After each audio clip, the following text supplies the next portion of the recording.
kita semua, tengoklah kaum saleh selaras. Kasih Tuhan mempersatukan, tercapai perawakan luap Tuhan. Kaum saleh kompak serempak, cinta Kristus terpahamkan. Luas besarnya tak terduga, namun limpah Allah tiasa ternikmat. Yesus himpun kita semua, tengoklah kaum saleh selaras. Kasih Tuhan mempersatukan, tercapai perawakan luap Tuhan. Berzaman tertutup muratnya, kini telah tersingkapkan. Kristus gereja telah kita nampak, menjadikan iblis malu terhina. Yesus himpun kita semua, tengoklah kaum saleh selaras. Kasih Tuhan mempersatukan, tercapai perawakan luap Tuhan. Mohon Bapa kita berdoa, kuatkan insan batinnya, biar dalam kita kau semayam, dalam kasih-Mu berakar beralas. Yesus himpun kita semua, tengoklah kaum saleh selaras. Kasih Tuhan mempersatukan, tercapai perawakan luap Tuhan. Dalam tubuh padu serasi, suplai Kristus urat sendi. Masing-masing tunaikan fungsi, tubuh terbina dan tumbuh tak henti. Yesus himpun kita semua, tengoklah kaum saleh selaras. Kasih Tuhan mempersatukan, tercapai perawakan luap Tuhan. Esa mutlak kita sekarang, insan baru tertampilkan. Dalam Kristus, dalam gereja, mulia bagi Allah sampai selamanya. Yesus himpun kita semua, tengoklah kaum saleh selaras. Kasih Tuhan mempersatukan, tercapai perawakan luap Tuhan.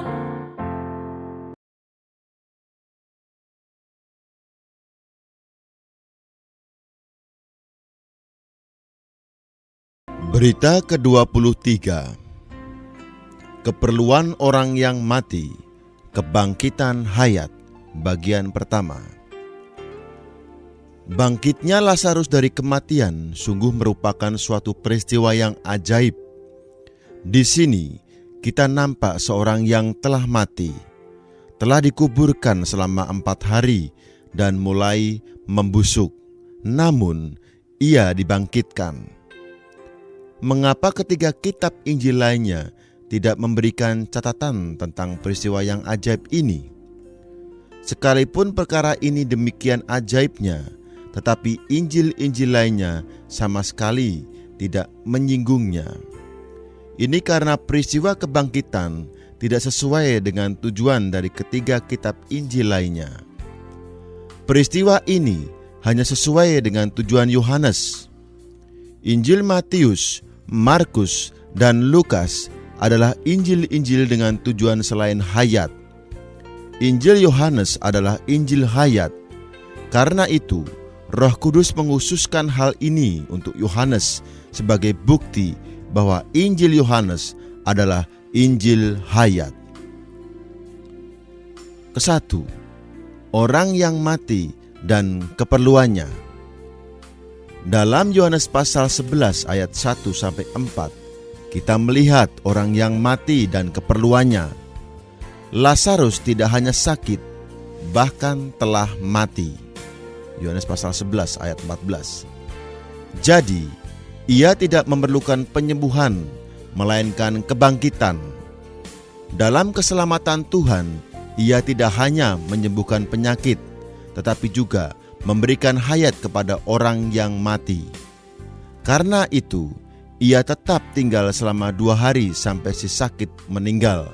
Pasal 11 ayat 6. Tuhan tidak membentuk kembali atau membetulkan manusia, tetapi Ia melahirkan kembali manusia dan membangkitkannya dari kematian. Itulah sebabnya peristiwa pertama dari ke-9 peristiwa adalah kelahiran kembali, dan peristiwa terakhir adalah kebangkitan.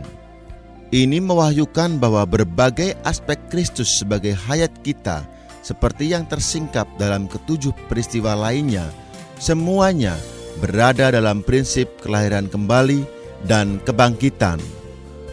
Peristiwa terakhir ini benar-benar merupakan mengubah kematian menjadi hayat. Sebelum kita melihat perkara Kristus membangkitkan Lazarus dari kematian, kita harus mengetahui bahwa Injil Yohanes menyatakan 2 hal. Di pihak positif, mewahyukan bahwa Kristus datang sebagai hayat kita. Putra Allah adalah firman Allah. Semuanya berada dalam ekspresi Allah. Sebagai ekspresi Allah, Ia datang ke dalam daging untuk menjadi hayat kita. Dasar pemikiran ini dapat kita temukan di setiap pasal dalam seluruh Injil Yohanes. Di pihak negatif, kitab ini juga menunjukkan bahwa agama, bahkan agama Yahudi dari Yudaisme pun sangat menentang Kristus sebagai hayat. Dengan membaca kitab ini secara teliti, Anda akan menemukan bahwa agama yang baik dan murni pun menentang Kristus sebagai hayat. Dalam 10 pasal pertama dari Injil ini, satu-satunya tentangan terhadap Tuhan kita berasal dari agama. Agama menentangnya, menolaknya, menyangkalnya, dan menganiayanya. Akhirnya, pada akhir pasal 10, ia dipaksa untuk meninggalkan agama. Ia meninggalkan bait Allah, kota kudus, dan semua barang yang baik dari agama Yahudi, serta datang pada kedudukan yang baru. Pada setiap pasal, mulai pasal 1 sampai pasal 10, kita dapat menemukan satu pokok masalah yang berkaitan dengan penentangan agama terhadap Kristus. Dalam Yohanes pasal 1 kita nampak agama sedang mengharapkan kedatangan seorang pemimpin besar. Agama menunggu seorang yang disebut Mesias, Elia, atau Nabi yang dijanjikan. Tetapi Kristus tidak datang sebagai pemimpin besar, melainkan sebagai anak domba Allah yang kecil untuk menggenapkan penebusan, dan sebagai burung merpati kecil untuk menghasilkan batu-batu yang diubah bagi pembangunan Allah. Jadi, bahkan dalam pasal 1 dari kitab Injil ini, kita telah nampak gejala salah jalan dari agama. Jalan yang bukan jalan hayat. Ada perbedaan yang sangat besar antara agama dengan hayat. Dalam Yohanes pasal 2 kita nampak bahwa agama berusaha untuk menghancurkan hayat karena agama berusaha menghancurkan Yesus. Tetapi Yesus yang adalah hayat ilahi akan membangkitkan dirinya dari penghancuran itu. Hayat tidak hanya dapat melawan penghancuran, juga dapat melepaskan diri keluar dari penghancuran kematian. Dalam Yohanes pasal 3 kita nampak bahwa Nikodemus, seorang laki-laki yang luhur, mempunyai konsepsi agama tentang Tuhan Yesus, menganggapnya sebagai rabi dan memandangnya sebagai guru yang diutus oleh Allah. Semua konsepsi ini adalah konsepsi agama. Dalam Yohanes pasal 4 kita nampak bahwa bahkan seorang perempuan Samaria yang kasihan, hina, amoral, dan rendah pun mempunyai konsepsi agama. Dalam percakapan dengan Tuhan, ia menyinggung tentang penyembahan terhadap Allah. Walaupun agama di kalangan orang Samaria tidak asli, itu tetaplah agama.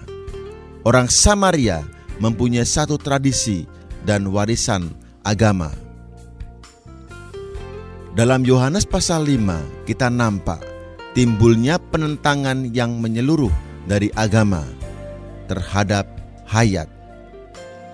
Ini karena adanya kenyataan bahwa Tuhan Yesus menyembuhkan orang yang lemah pada hari Sabat. Dalam pandangan orang Yahudi, ia dianggap telah melanggar peraturan hari Sabat. Akibatnya, mereka mulai menentang Dia. Sesungguhnya, mereka mulai secara menyeluruh menentang Tuhan.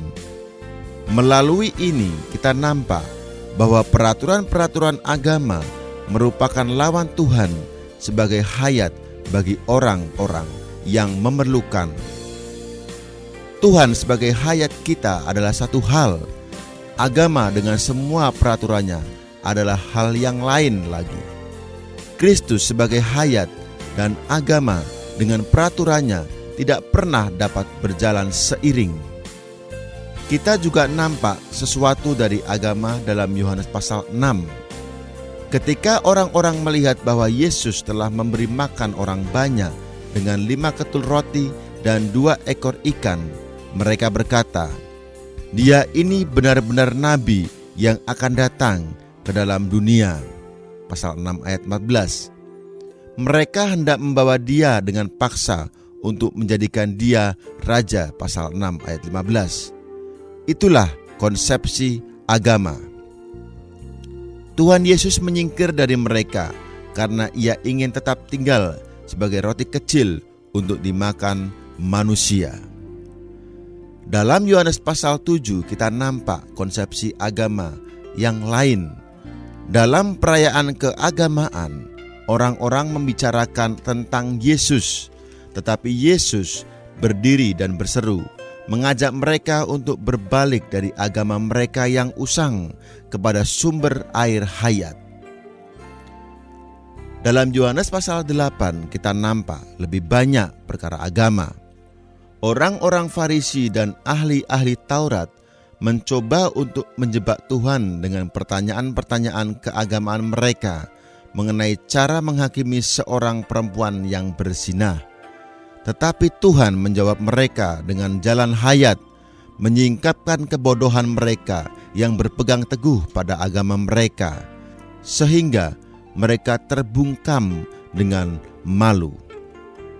Penentangan agama terhadap hayat bertambah kuat dalam Yohanes pasal 9. Dalam Yohanes pasal 5, Tuhan menyembuhkan seorang yang lumpuh pada hari Sabat. Dalam Yohanes pasal 9, Ia mencelikan mata seorang yang buta. Ia sengaja melakukan ini pada hari Sabat. Mengapa Tuhan tidak pergi kepada orang itu pada hari-hari sebelum atau sesudah Sabat? Ia sengaja melakukan ini untuk mendobrak tata cara yang mati dari agama yang mati. Tuhan sengaja mendobrak kebiasaan Sabat di depan mata orang Yahudi, orang beragama. Mata orang yang buta itu tercelik, tetapi mata orang-orang Farisi dibutakan karena penentangan mereka. Orang Yahudi beranggapan bahwa Yesus sangat menentang kepercayaan mereka dengan melanggar peraturan-peraturan agama mereka. Karena itu, mereka sangat marah kepada Tuhan dan mulai menentangnya. Bahkan, mereka mengusir orang yang disembuhkan oleh Tuhan. Pasal 9 ayat 34. Ketika mereka mengusir orang yang buta itu dari rumah ibadah, mereka mengucilkannya dari agama Yahudi mereka. Waktu itulah Tuhan mengambil kesempatan untuk berkata kepada mereka bahwa Yudaisme tidak lebih daripada sebuah kandang domba yang menampung domba-domba untuk sementara waktu. Sekarang padang rumput telah tersedia, maka domba-domba itu akan dilepaskan dari kandang dan dibawa ke padang rumput. Tuhan Yesus memberitahu mereka bahwa sejak mereka mengusir orang yang buta itu dari agama mereka, seekor domba telah terbebaskan dari kandang dan dibawa kepada Kristus yang adalah padang rumput yang hidup. Pada akhir Yohanes pasal 10, Tuhan Yesus berjalan keluar dari kandang agama Yahudi. Dalam 10 pasal pertama Injil ini kita nampak peperangan dan pertentangan antara agama dengan hayat. Akhirnya Tuhan meninggalkan agama dan keluar darinya. Di manakah ia sekarang? Ia telah keluar dari agama. Dalam kedudukannya yang baru, tidak ada satupun unsur agama. Semua unsur agama telah disingkirkan. Kedua, halangan dari opini manusia. Sekarang kita akan melihat peristiwa yang terakhir. Ini tidak terjadi dalam kandang Yahudi, melainkan di luar kandang. Setelah Tuhan keluar dari Yerusalem, Dia pergi ke sebuah rumah di Betania, di mana tinggal seorang saudara dan 2 orang saudari yang sangat mencintai Tuhan. Sebelum Dia datang, suatu hal telah terjadi di rumah ini. Saudara ini, Lazarus, sakit keras, dan saudari-saudarinya mengirim kabar kepada Tuhan, yang berarti mereka berdoa kepada Tuhan. Pasal 11 ayat 3. Tidak ada yang salah dengan doa. Jika Anda dalam kesulitan, Anda harus mengirim kabar kepada Tuhan. Kapan saja Anda boleh memberitahu Dia. Anda boleh memberitahukan situasi apapun kepadanya. Namun, apa yang akan Dia lakukan, itu terserah kepadanya. Yohanes pasal 11 menyajikan suatu tujuan yang sangat khusus, menunjukkan kepada kita bahwa selain penentangan dari agama, opini manusia juga merupakan penghalang paling besar terhadap hayat. Dalam pasal-pasal sebelumnya, masalahnya ialah hayat berhadapan dengan agama. Seperti telah kita ketahui di setiap pasal, hayat selalu ditentang oleh agama. Dalam pasal 11 tidak ada unsur agama, tetapi ada satu jenis penghalang yang lain, penghalang dari opini manusia.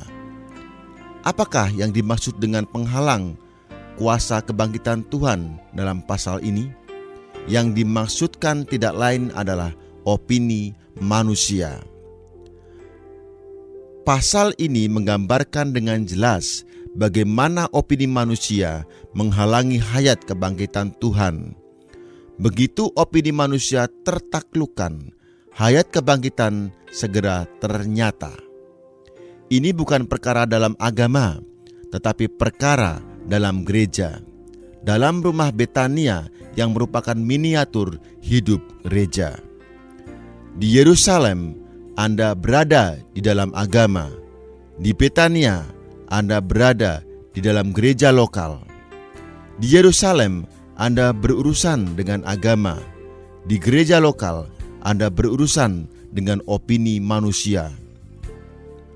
Dalam Yohanes pasal 1-10, Kristus sebagai hayat telah sepenuhnya terwahyukan, dan pada waktu yang sama penentangan agama terhadapnya juga tersingkapkan. Sekarang dalam Yohanes pasal 11, Kristus sebagai hayat kebangkitan terwahyukan, tetapi bersamaan dengan itu opini manusia muncul. Walaupun tidak ada masalah agama dalam gereja, tetapi ada penghalang lainnya, yaitu opini manusia. Tuhan adalah hayat kebangkitan, tetapi Dia dihalangi oleh opini manusia. Pasal ini dipenuhi oleh opini manusia. Marta dan Maria mengira Tuhan akan segera datang. Inilah opini mereka. Tetapi Tuhan tidak pernah bekerja berdasarkan opini siapapun. Dia selalu bekerja menurut kemauannya sendiri. Mereka mengira Tuhan segera datang, tetapi Tuhan sengaja tinggal lagi selama 2 hari. Tuhan adalah kebangkitan. Karena itu, Hidup atau mati bukanlah masalah baginya. Sangat mudah baginya untuk menelan kematian. Kematian memang merupakan masalah bagi kita, tetapi bukan masalah bagi Kristus. Sebagai kebangkitan, Dia dapat menanggulangi dan menelan kematian. Walaupun demikian, ketika kita menerapkan Dia sebagai kebangkitan, kita menghadapi masalah dari opini manusia. Dalam berita ini, saya ingin saudara-saudari memiliki suatu kesan yang dalam terhadap opini kita. Masalah dalam gereja lokal yang membuat kita tidak nampak kebangkitan Kristus adalah opini kita. Jika Anda membaca pasal ini dengan teliti, Anda akan nampak bahwa kematian Lazarus pun ada di bawah pengaturan Allah. Dengan kedaulatannya, Allah menyediakan keadaan lingkungan yang menyebabkan pengikutnya meninggal. Kuasa kedaulatan Allah telah mengatur situasi kematian yang sedemikian rupa supaya kekuatan kebangkitan Tuhan ternyata. Tanpa adanya kematian, tidak ada jalan untuk menyatakan kebangkitan. Kebangkitan memerlukan kematian. Bagaimana kebangkitan dapat terekspresi tanpa adanya kematian? Kita harus memuji Tuhan atas kematian Lazarus. Seandainya Marta dan Maria paham bahwa kebangkitan tidak dapat terekspresi tanpa kematian, mereka pasti akan memuji Tuhan ketika saudara mereka meninggal. Mereka akan nampak bahwa kematian ini akan mengekspresikan kebangkitan Tuhan. Jika demikian halnya, tidak akan ada opini manusia. Kita dapat menerapkan situasi ini dalam gereja lokal. Dalam gereja lokal, selalu ada seseorang atau sesuatu yang mati. Setiap kali para pewajib nampak situasi kematian yang demikian, mereka akan dengan gelisah berkata kepada Tuhan, "Ya Tuhan, bukankah ini gerejamu? Tidakkah Engkau mencintai gereja? Tidak tahukah Tuhan bahwa ada sesuatu yang mati di dalam gereja? Tuhan, datanglah segera." Doa ini memang baik, namun berdoa seperti ini adalah menurut opini manusia.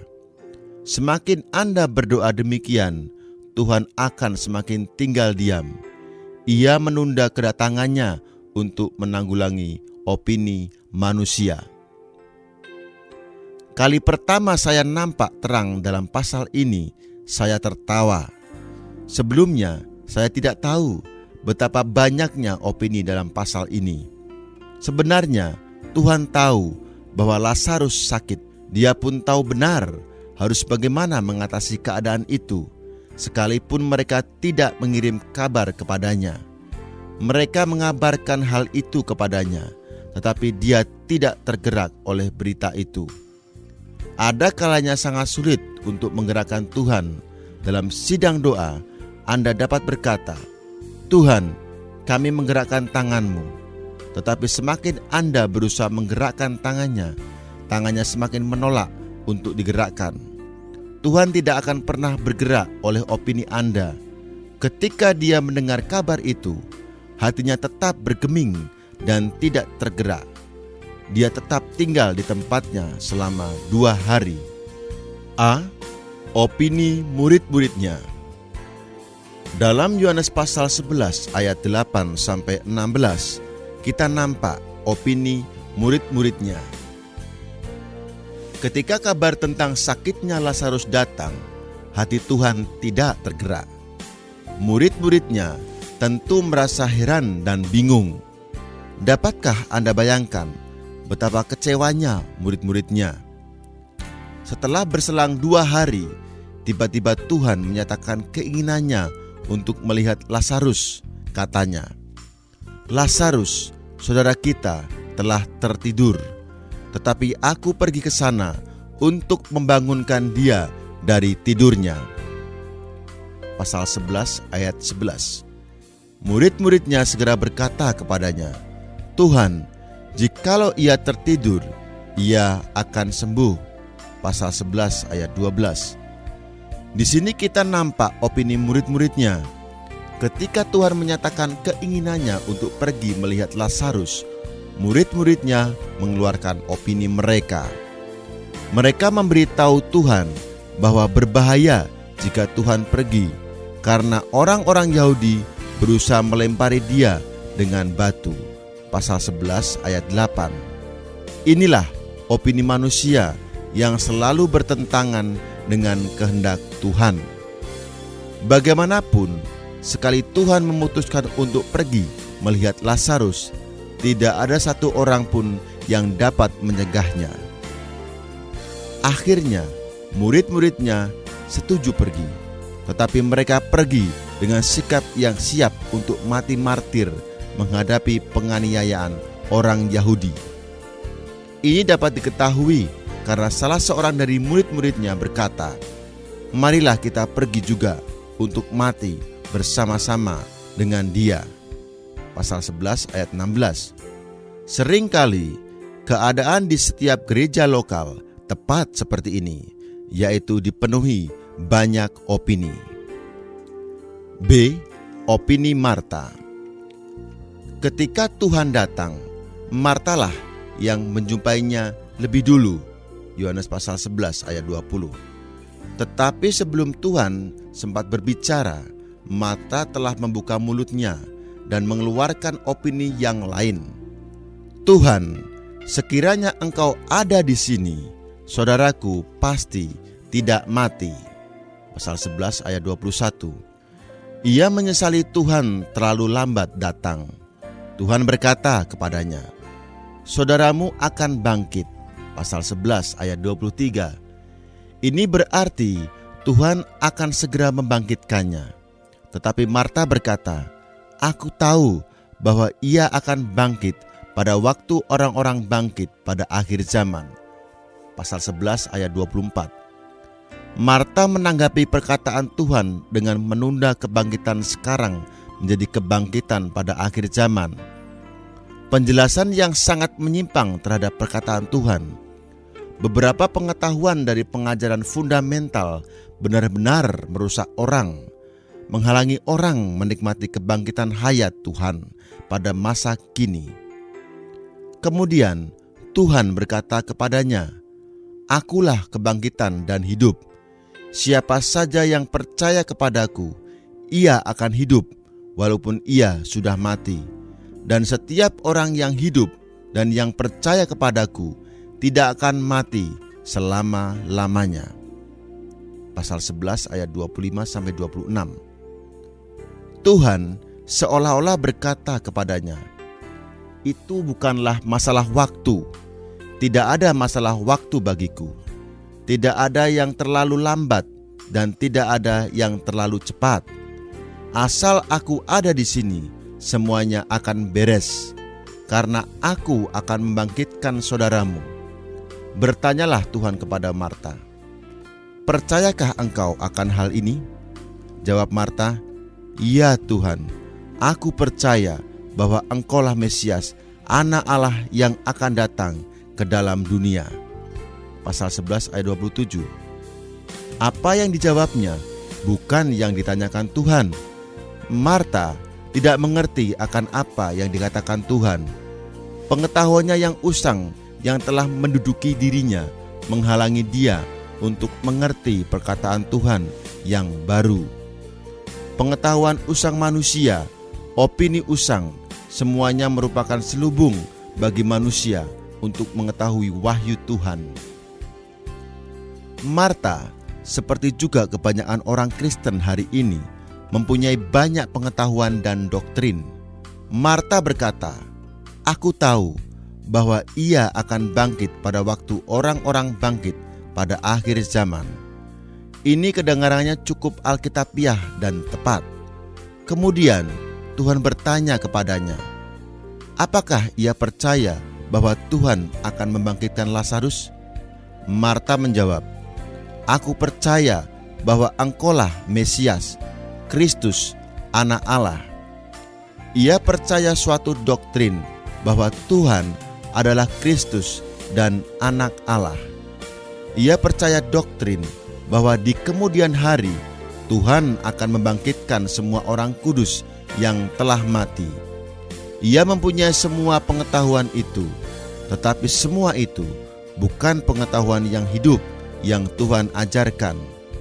Semua opininya tidak lain berasal dari pengetahuan-pengetahuan yang ia miliki. Hari ini, banyak orang Kristen mempunyai opini-opini karena mereka mempunyai begitu banyak pengajaran.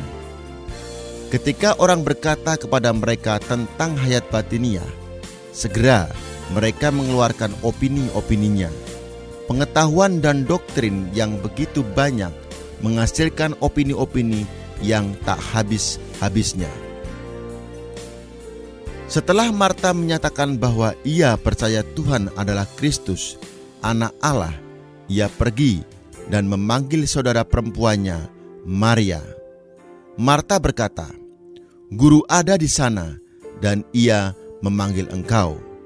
Namun, saya tidak dapat menemukan satu kata pun yang menunjukkan bahwa Tuhan telah memanggil Maria. Itu adalah pendapat Marta, perkiraan opininya sendiri. Sekali lagi kita nampak dalam diri Marta satu orang yang penuh dengan opini pribadi. Ia begitu aktif sehingga ia tidak dapat tenang. Mungkin juga Anda sangat mencintai Tuhan, tetapi Anda seperti Marta, tidak dapat diam dan tenang. C. Opini Maria. Maria datang kepada Tuhan sesuai dengan perkataan Marta. Ia mengulangi apa yang dikatakan Marta kepada Tuhan. "Tuhan, sekiranya Engkau ada di sini, saudaraku pasti tidak mati." Pasal 11 ayat 32. Ini juga opini, suatu penyesalan terhadap Tuhan. Tuhan tidak pernah membantahnya, tetapi juga tidak menerima opini mereka. Mereka tidak mengerti bahwa asal ada Tuhan, semuanya akan beres. Mereka tidak memahami hal ini karena mereka sangat berduka cita. Mereka menangis. Karena alasan inilah Tuhan mengeluh dalam roh dan sedih. Pasal 11 ayat 33. Ia tidak bersedih karena kematian Lazarus, tetapi karena kenyataan bahwa tidak ada seorang pun dari antara mereka yang berduka cita itu mengetahui bahwa ia adalah kebangkitan yang sekarang. Ia sedih karena ini. Kemudian Tuhan bertanya kepada mereka di mana Lazarus dibaringkan. Kata mereka kepadanya, "Tuhan, marilah dan lihatlah." Jawaban ini sungguh sangat baik. Opini ini adalah yang terbaik. Ketika dalam gereja timbul masalah, jangan terlalu banyak bicara. Katakan dengan sederhana, "Tuhan, marilah dan lihatlah." Pada saat inilah Tuhan menangis karena bersimpati kepada duka cita mereka atas kematian Lazarus. D. Opini orang-orang Yahudi. Dalam pasal 11 ayat 36-38 kita nampak opini orang-orang Yahudi. Mereka mengira Tuhan menangis, pasal 11 ayat 35, karena kasihnya kepada Lazarus. Ada beberapa orang berkata, mengapa Tuhan tidak dapat berbuat sesuatu agar Lazarus tidak mati?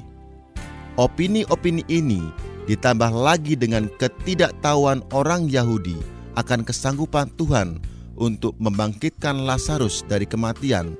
Itulah yang menyebabkan Tuhan sekali lagi sangat sedih. Marta beropini lagi. Ketika Tuhan tiba di depan kubur itu, dia menyuruh orang-orang mengangkat batu itu. Sekali lagi, Marta beropini, menghalangi Tuhan, katanya, "Tuhan, ia sudah berbau, sebab sudah 4 hari ia mati." Ayat 39. Marta merasa tidak ada gunanya mengangkat batu itu. Dalam pasal ini tidak ada perkara agama, tetapi terlalu banyak opini menghalangi Tuhan. Meskipun dalam gereja, Tuhan adalah hayat manusia, tetapi pada diri orang-orang gereja, Dia menghadapi banyak opini, seperti opini murid-muridnya, Marta, Maria, dan teman-teman Yahudi mereka yang Dia jumpai. F. Opini milik pohon pengetahuan berlawanan dengan pohon hayat.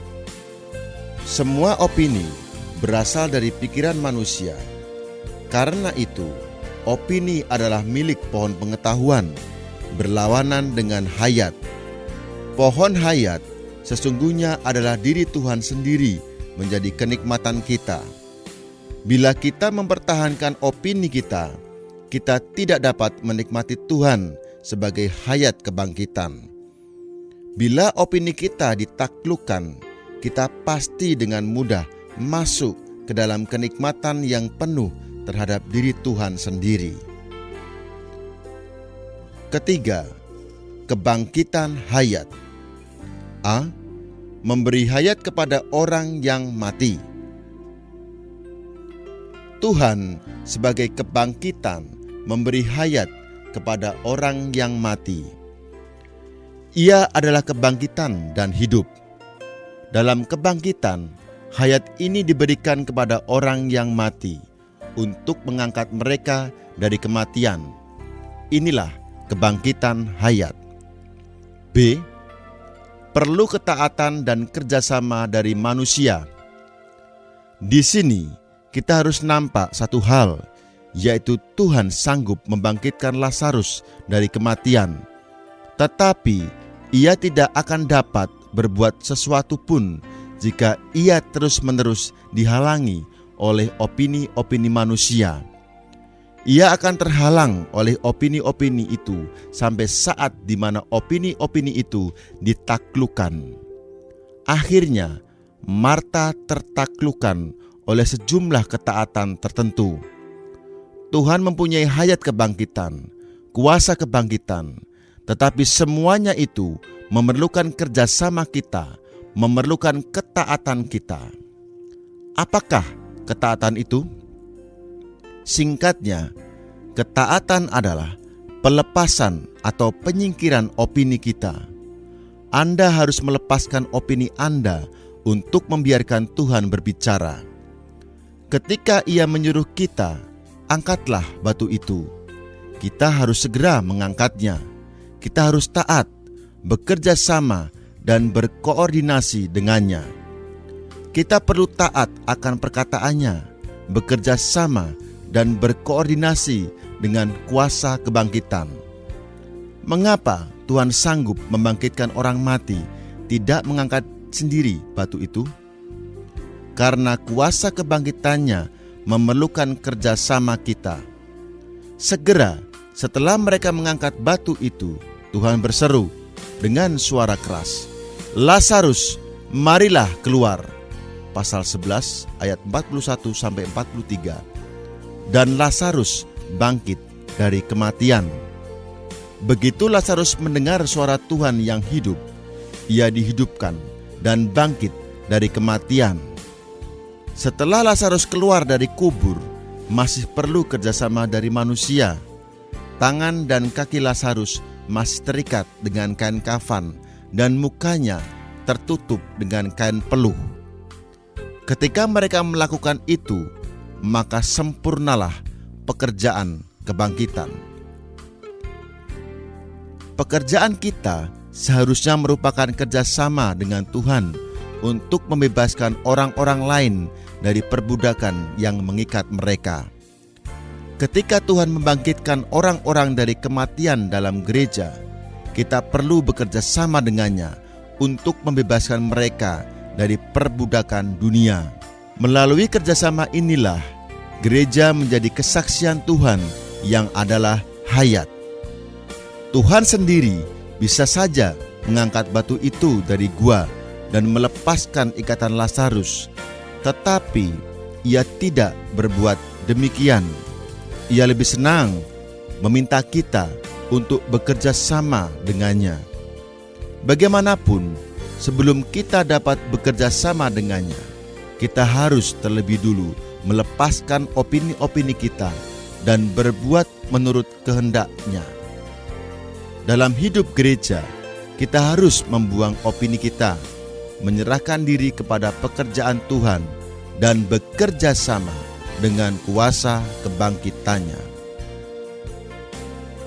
Ini adalah pelajaran serius yang harus dipelajari oleh setiap orang dalam gereja lokal, khususnya Marta-Marta dan Maria-Maria, pemimpin, pewajib, haruslah belajar melepaskan opini, menyerahkan diri dan opini mereka kepada Tuhan, bekerja sama dengannya dan kuasa kebangkitannya.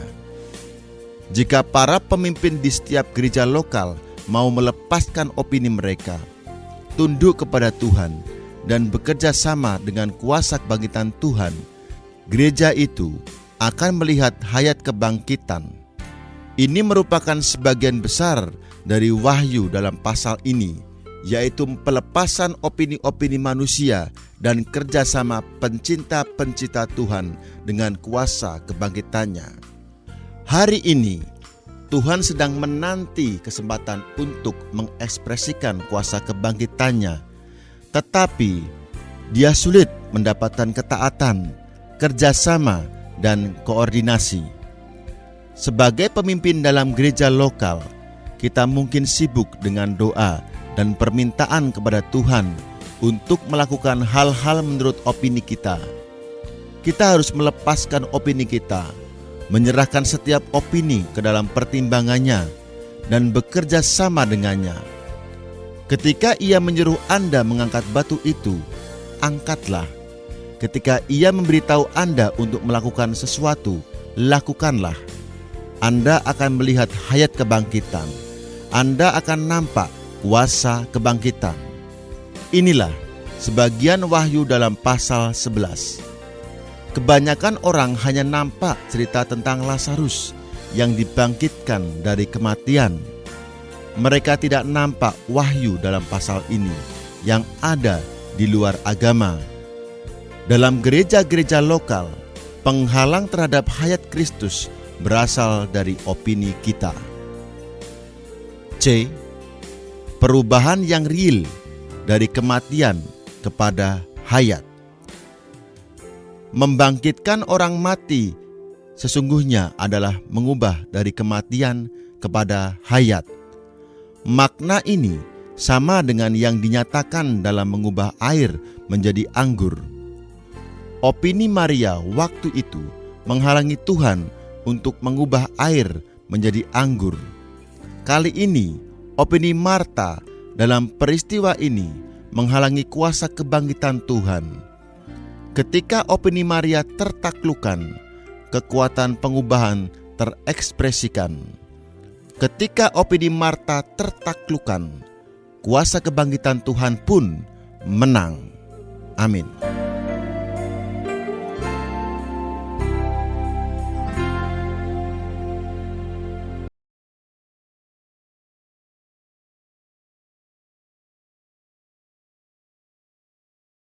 Ketika saudara dan saya sudah menjadi orang usia lanjut, untuk mengupayakan memelihara rasa cukup sangat perlu, saudara.